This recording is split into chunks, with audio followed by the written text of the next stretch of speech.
உனக்கு மன்னிக்கப்பட்ட, அவ்வளோதான். அவன் மறுபடியும் எழுந்து நடக்கிறான். படுக்கை எடுத்துக்கொண்டு நடக்கிறான். பாவ மன்னிப்பு நிச்சயம், இழந்ததை நீ திரும்ப பெறுவாய். ஆனால் இந்த பாவங்கள் இறுதியிலே குடிக்கொள்ளுகிற வர வாழ்க்கையில் வாக்குத்தத்தமாக வாங்கி சுமந்து கொள்ளலாம். தீர்க்கதரிசனம் இந்த ஊழியனா அதான் சொன்னான். எல்லா ஊழியனும் ஒரே தீர்க்கதரிசனம் ஒரே மாதிரி சொல்லுவோம். ஆமாம், கர்த்தர் மாறாதவர், உண்மையுள்ளவர். அந்த வார்த்தை உன்னை புடமிடுகிறது என்றால் அது ஏற்றுக்கொள்ள முடியவில்லை.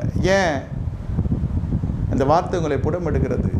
ஏன் தீர்க்கதரிசனம் நிறைவேறவில்லை? ஏன் வாக்குத்தத்தம் நிறைவேறவில்லை? உங்களுடைய அங்கலாய்ப்பு இருக்கிறது அல்லவா? ஏன் ஆண்டவரே நீங்கள் சொன்னதெல்லாம் நடக்கிறது இல்லை?